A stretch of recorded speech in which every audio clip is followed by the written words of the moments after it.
دیکھو اللہ رب العالمین ہماری اوقات کو ہمارے سامنے کیسے ذکر کرتا ہے، رسولوں کو ہمارے سامنے کیسے ذکر کرتا ہے.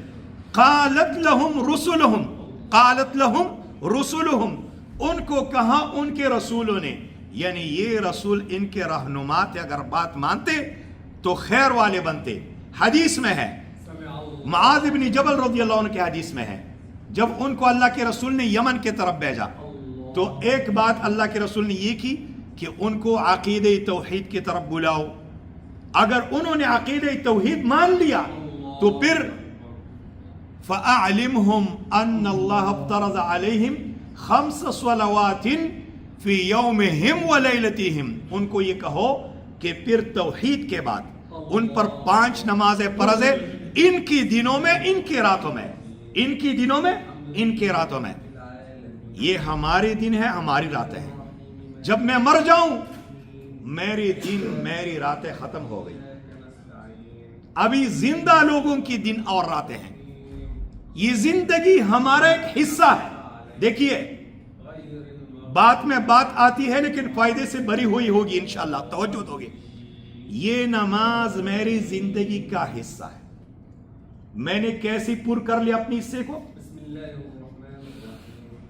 کتنی توجہ سے میں نے پڑھی، خشوع خضوع کا خیال رکھا کہ نہیں، اللہ کی عظمت کا استحضار کچھ ذہن میں تھا کہ نہیں. اگر مجھے اپنی زندگی میں توبہ کی توفیق نصیب ہوئی اور میں نے دیکھا کہ میرے نمازوں میں تقصیر ہے، میں ڈیوٹی کو کتنے احسن انداز سے انجام دیتا ہوں، تو اللہ کے گھر میں اللہ کی بندگی کے لیے آتا ہوں تو اپنے افکار پیچھے چھوڑتا کیوں نہیں ہوں. سنیے، اگر کوئی آدمی ادھورا کام اپنے سکن میں چھوڑ کے آیا ہے اور اس کام کا سوچ اس کے ذہن میں بھی آیا ہے تو کیا سوچ کے ساتھ لگ کر وہ اپنے اس ادھورے کام کو پورا کر سکتا ہے؟ نہیں پورا کر سکتا. اس کام کے لیے تو اس کی باڈی کی ضرورت ہے، اور باڈی یہاں مسجد میں ہے، باڈی یہاں مصلی میں ہے. تو ایسے نماز کا کیا فائدہ کہ صرف باڈی ہو دل نہ ہو، باڈی ہو دماغ نہ ہو، استحضار نہ ہو، آخرت کا کوئی فکر نہ ہو.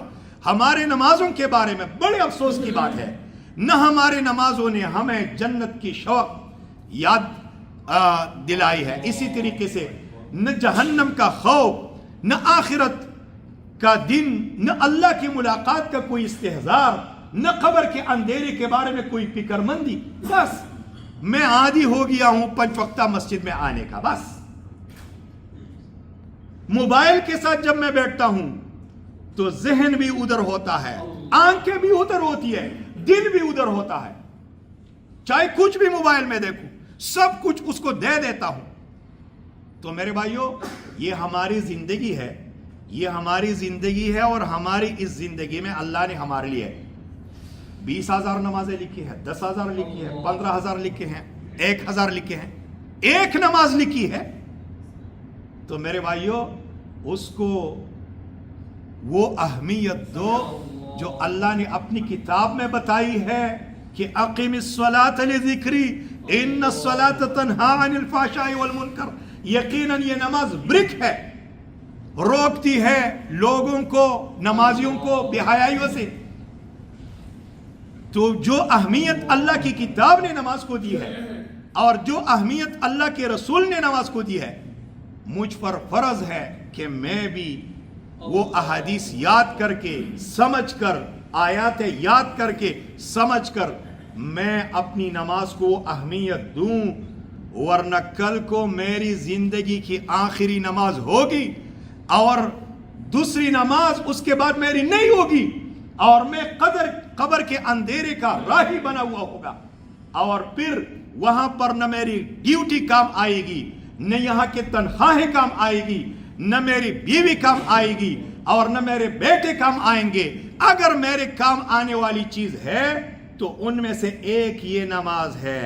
تو اس کو وہ اہمیت کیوں نہیں دیتے جو اہمیت شریعت نے بتلائی ہے؟ سمجھ میں کچھ بات آ گئی کہ نہیں؟